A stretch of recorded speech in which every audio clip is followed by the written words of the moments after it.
Olá, pequenos pôneis, como vão vocês? O vídeo de hoje é mais um desabafo, como vocês viram no título. Eu vou falar sobre as dificuldades de ser um educador ambiental no Brasil. Não só um educador ambiental, eu tô falando do meu caso, porque é o que eu trabalho. Mas eu sei que todo mundo da área de biologia tem problemas com isso, da área de divulgação científica, pesquisa científica, enfim. Tudo relacionado ao meio ambiente, principalmente. Claro, outras áreas também, eu não tô querendo desvalorizar e falar que a nossa luta é mais difícil, nem nada disso. Nada disso, tá? Não venham problematizar no meu vídeo, mas é só pra falar do que eu sei, porque eu passo por essas coisas e eu vejo que muitos dos meus colegas também. Então eu vou falar algumas questões, sim, eu vou falar do governo, então se você é a favor do governo, por favor, não crie confusão no meu vídeo. Eu vou falar sim minha opinião, porque afinal o vídeo é meu, né? Não tem como não dar minha opinião, eu não tô aqui sendo uma jornalista nem nada só pra passar informação sendo imparcial. Querendo ou não, eu tenho que dar minha opinião sim, até porque eu acho que muita gente pensa igual. E se você quiser criar confusão, não assista ao vídeo. Ou assista e aceite que existem outras opiniões além da sua e que não necessariamente a sua tá certa. Isso eu tô falando em relação a favorecer o governo, porque tem muita coisa errada sim. E eu sei que muita gente fala, porque, sei lá, 10 anos atrás, blá blá blá. Gente, 10 anos atrás eu tinha 13 anos, 20 anos atrás eu tinha 3 anos de idade, então eu tô falando do que eu posso, até porque eu tô trabalhando agora. Com 3 anos de idade eu não tava trabalhando, muito menos na área que eu tô.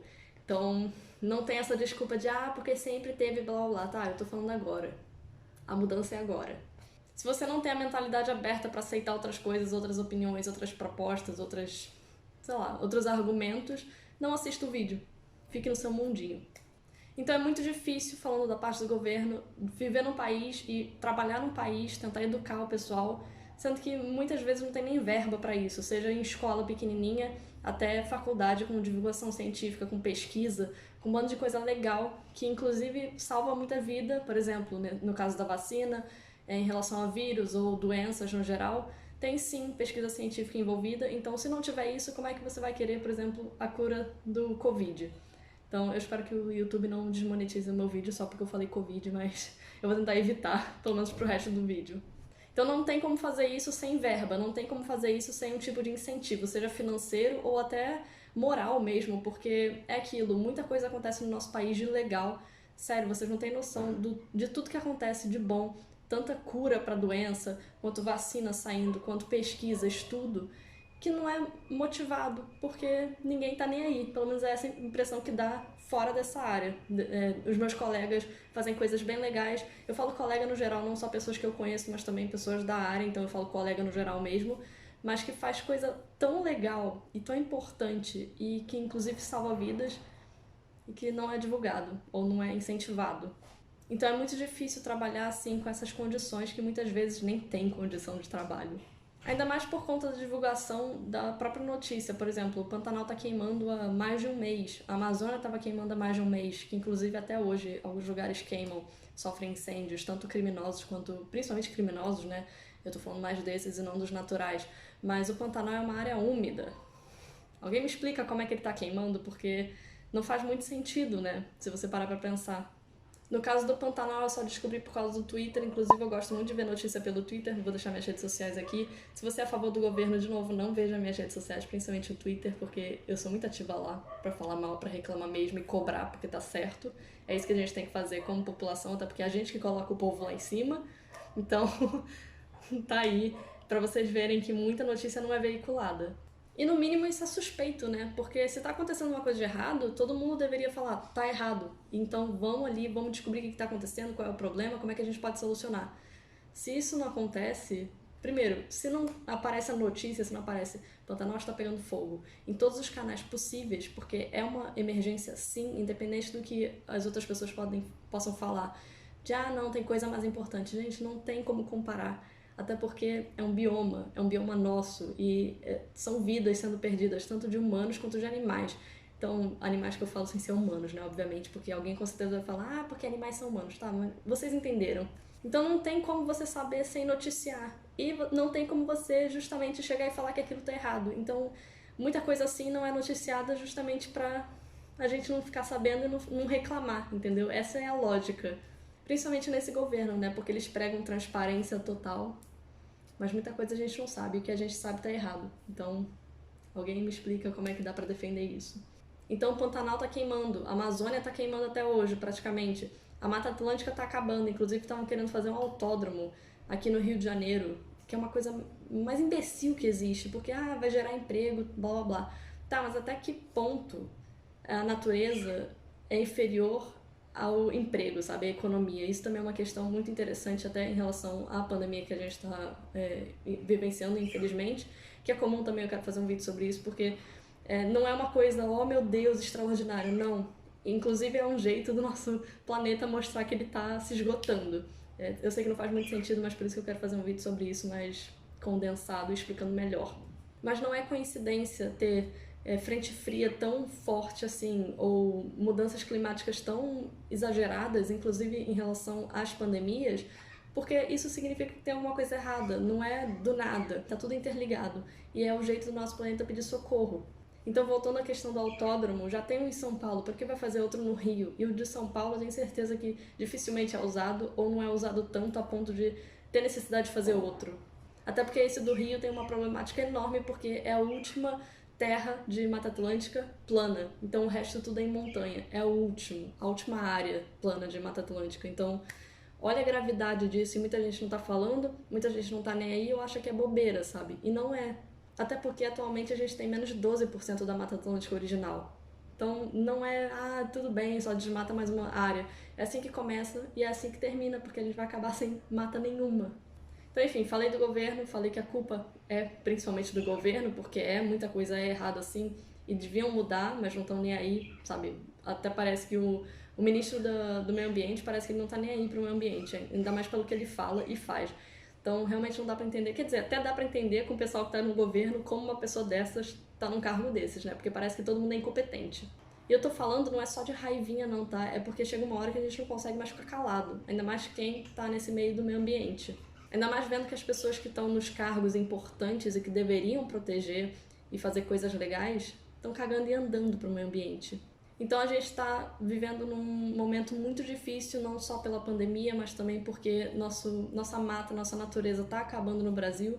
E é um alerta sim, eu não estou falando da boca para fora, não estou falando para ser alarmista nem nada extremista, mas é porque é o que tem acontecido e que vai continuar acontecendo, porque aparentemente ninguém está nem aí. Pelo menos quem deveria fazer a diferença, não só a gente, mas estou falando dos cargos mais altos, não está nem aí, está fazendo nada, mesmo sendo pagos para isso. Então é muito difícil acreditar num futuro melhor, infelizmente. A gente tenta fazer nossa parte, mas se nem os maiorais fazem, para dar aquela sensação de impotência. E por isso que eu quis fazer esse vídeo também, porque eu sinto muito isso. Eu sinto muito essa sensação de não poder fazer nada e só ficar aqui fazendo vídeo. Gente, catem o lixo da rua.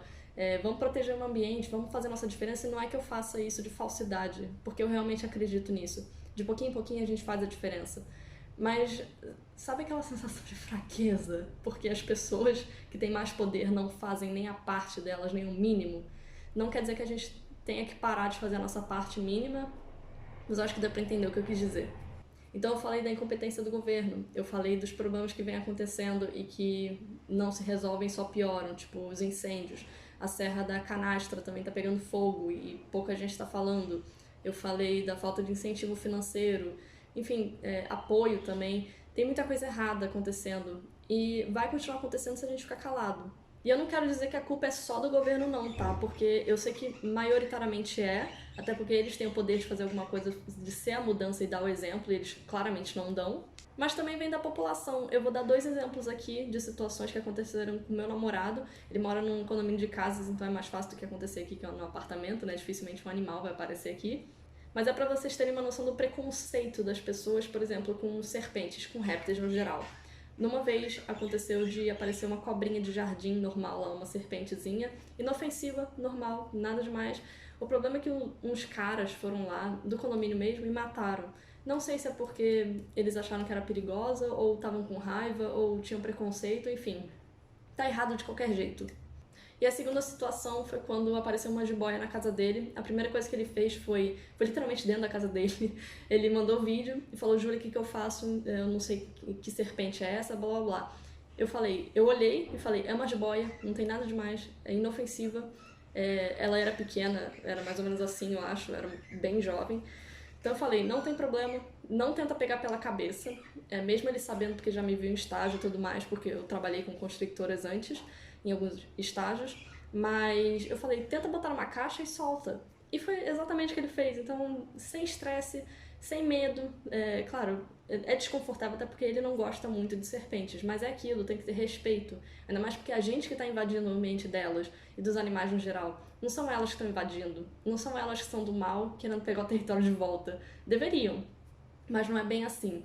Então é muito importante ter esse senso de educação ambiental, tanto das criancinhas quanto dos adultos, porque às vezes, na maioria das vezes, na verdade, é muito mais fácil você mudar a mentalidade de uma criança do que de um adulto, principalmente de um idoso. Ainda mais com isso tudo de tradição, que algumas são bem, desculpa dizer, mas são idiotas, tipo achar que serpente é do mal, mas também tem muito a ver com religião. Eu não tô aqui falando que religião é idiota, mas sim, tem algumas coisas que são bem nada a ver e que não deveriam existir, ainda mais no século XXI. Mas é bem legal, eu levava uma salamandra da Caatinga, uma jiboia arco-íris para as crianças num estágio que eu fiz também, num trabalho, e elas ficavam morrendo de medo, de nojo, não sei o que, falavam mal da serpente. Cara, no final da minha palestrinha, quando eu falava, essa jiboia, blá blá, de onde ela vem, o que ela come, interagia com o pessoal, todo mundo queria levar para casa. Tipo, uma ou duas ainda estavam com medo, mas pelo menos aprenderam a respeitar. E isso tem que ser feito com todos os animais e com todo mundo. Porque a gente tem que impedir de pessoas olharem para uma serpente atravessando a rua e matarem a paulada, que nem aconteceu com a cobrinha de jardim que eu falei do exemplo, ou porque não gostam, que é um absurdo, porque é a mesma coisa de você chegar para uma pessoa e bater nela porque não gosta, que também não entra na minha cabeça que uma pessoa faz isso, ou porque tem medo de acontecer alguma coisa que eu entendo, mas ao mesmo tempo é aquilo. Ela não merece morrer, a serpente, no caso, só porque ela tá na nossa casa. Então, chame uma autoridade competente, chame bombeiros, patrulha ambiental. Normalmente tem uma linha para você ligar, aqui no Rio de Janeiro tem pelo menos, mas não mate o animal, sério. Então isso da questão de educação ambiental também é muito importante. E também é muito difícil fazer isso no Brasil porque muitos animais são muito difíceis de serem conseguidos, de serem adquiridos. Então é aquilo. Muitos animais são silvestres, o que eu concordo que às vezes é difícil você legalizar, mas já acontece o comércio ilegal. Então é muito mais fácil, pelo menos mais prático e mais seguro para os animais você já comercializar do jeito certo, de liberar as espécies mais populares para se ter em casa. Eu não falo nem de ter como pet, eu tô falando de ter para educação ambiental mesmo. Por exemplo, eu quero ter um espaço cheio de animais para levar para a escola ou para as pessoas visitarem, tanto para reproduzir também, soltar, enfim, ter todo o negócio certinho para preservação das espécies. Mas é muito difícil quando uma jiboia, por exemplo, custa R$ 4.000, R$ 5.000, dependendo da espécie. Isso quando a espécie é liberada para ter. Então, isso também deveria ter sido mudado ao longo do tempo. O Brasil ainda é muito atrasado em relação a isso. Só tem um criador de corn snake aqui no Brasil, a cobra do milharal, que é muito boa para ter como pet, inclusive, mas como eu falei, eu queria ter mais para educação ambiental mesmo, e foi fechado. Não foi nem fechado, ele foi suspenso, a atividade foi suspensa. Por quê? Não sei, se alguém souber, por favor, me diga, porque eu tô curiosa, mas, sabe, são coisas bobas até, que poderiam muito bem ser resolvidas de outra maneira. Porque, como eu falei, o comércio ilegal existe, sempre existiu e provavelmente sempre vai existir, principalmente se continuar com essa política. Porque os animais estão sofrendo, os animais estão sendo retirados da natureza para serem reproduzidos e vendidos, ou para serem mantidos como pet, enfim. Qualquer uma dessas situações já é horrível. Então não é melhor você legalizar e fazer a compra e venda certinho, tudo registrado, tudo direitinho? Eu fico chocada como o Brasil realmente é muito atrasado em relação a isso, porque quando eu morava em Portugal, eu fui para uma feira de animais exóticos lá. Gente, tinha até esquilo para comprar, tinha serpente das mais diversas, tinha muito bicho, muito. E era incrível porque você só chegava, era criador direitinho, legalizado, registrado, tudo bonitinho, e é fácil. Então, uma pessoa, claro, ela vai se desencorajar também em relação ao preço, de ver uma jiboia de R$ 4.000 e vai ver uma ilegal por, sei lá, R$ 400, R$ 1.000 até, dependendo do lugar. Eu tô chutando bem por alto porque eu nunca vi preço dessas coisas, mas eu sei que é bem barato. Então, óbvio que ela vai preferir comprar o ilegal. E isso tá errado. A gente não pode incentivar isso. Eu não sei como funciona essa questão do preço, da valorização dos animais silvestres. Eu acho que tem que valorizar sim, mas ao mesmo tempo também é um problema. Então, vamos fazer as coisas justas. Vamos liberar alguns animais a um preço justo. Ainda mais para incentivar a comprar de um jeito legal, de um jeito legalizado. Não um animal comprado de qualquer um na beira de estrada, que acontece muito. E por último, eu quero falar de 2 tópicos mais ou menos, eles estão interligados, mas muita gente, infelizmente, que não é da área. Sim, eu vou falar sobre a Luísa Mel, muita gente me pergunta sobre ela e sobre, por exemplo, o Richard Rasmussen. Eu vou falar sobre eles, eu quero fazer um vídeo só sobre eles, mas eu não gosto, porque principalmente da Luísa Mel, porque ela pode ser muito boa, mesmo errando bastante, porque ela erra também com cachorro e gato. Meu Deus do céu, mesmo trabalhando com isso. É ridículo. E são erros crassos que, infelizmente, resultam na morte de muitos animais. Mas isso também, como eu falei, é para outra história, para outro vídeo.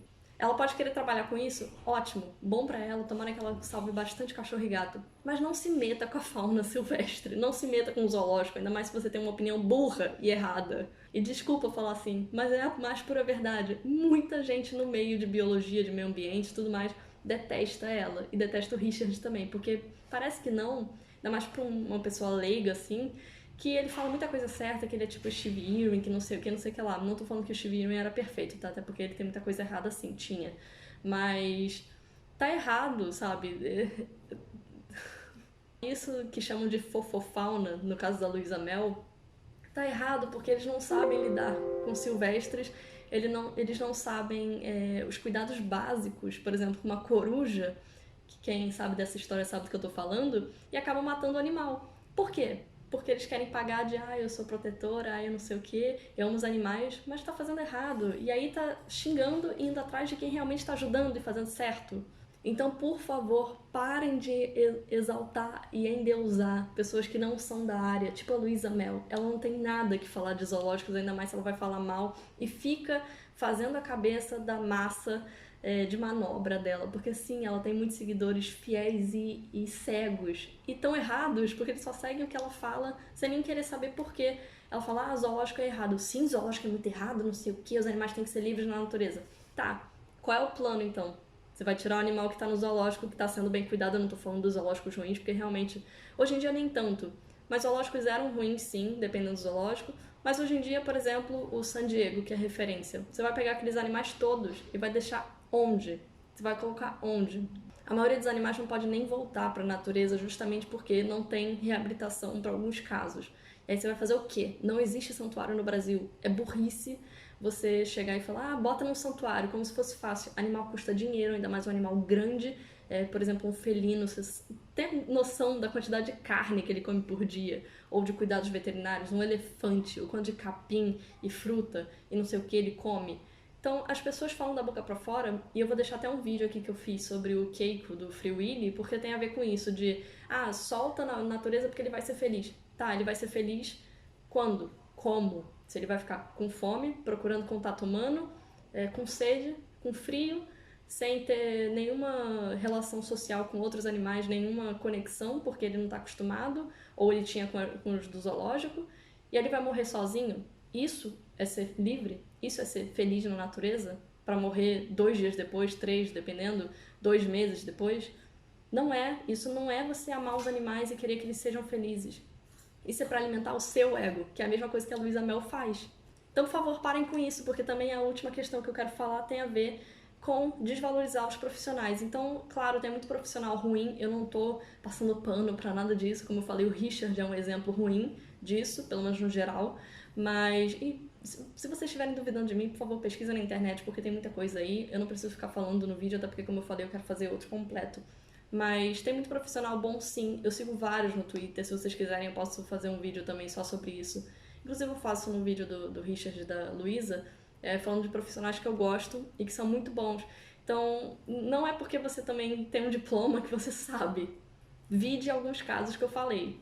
Em compensação, também você tem que valorizar sim os profissionais bons, você tem que sim correr atrás, falar, não, isso tá errado, ou não é bem assim.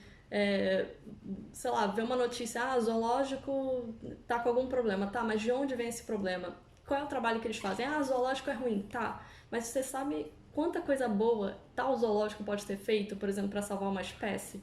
Então, por favor, não fale sem saber, porque muita gente da área, eu incluída, fica indignado de ouvir gente que é leiga, que não sabe de nada, falar que tá errado e ponto final. Não é bem assim. Se você quer questionar, questione do jeito certo, sabe? Não é seguindo alguém cegamente, tipo Luísa Mel.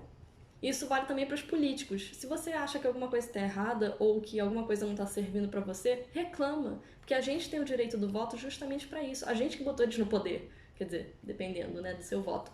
Mas a gente tem sim que questionar, porque é o nosso direito. É o mínimo. Eles têm que dar satisfação do que estão fazendo, ainda mais com o nosso dinheiro. Só que é muito fácil falar isso, pelo menos em relação ao meio ambiente, quando você não é da área. Tipo, tem alguma coisa errada. Não sei se tem alguma coisa errada, como é que eu vou saber? Ou não tá me afetando, então pra que eu vou reclamar? E a gente tem muito disso, desse egoísmo. E não tem que ser assim. Tem que ser questionado, tem que ser questionado de um jeito certo e tem que ser questionado pra mudar. Não é só pra seguir uma modinha ou twittar alguma coisa, fazer uma hashtag só por fazer, sabe? Só por escrever pra entrar na onda. Tem que questionar e tem que fazer do jeito certo. E muita gente não faz isso até porque nem sabe o que está acontecendo, porque volta no que eu falei de não ser noticiado. Então, olha a quantidade de problemas num só vídeo. Isso porque foi só um resumão, tá? Porque, de qualquer forma, eu poderia ficar aqui falando por 3, 4 horas e não terminaria falando dos problemas. Então, pra vocês terem uma noção da gravidade que tá a situação toda. Então é isso, desculpa o vídeo longo e meio exaltado. Eu queria fazer esse desabafo há muito tempo, mas com os recentes acontecimentos eu fiquei cada vez mais motivada a fazer e eu precisei, não ia conseguir passar desse ponto, fingindo que tá tudo bem, até porque, como eu falei, eu sou bem ativa, principalmente no Twitter, sobre o governo e tudo mais. Mas é isso, eu espero que vocês tenham entendido e, não sei, façam a diferença, porque realmente tá difícil. Beijos e até a próxima. Nha!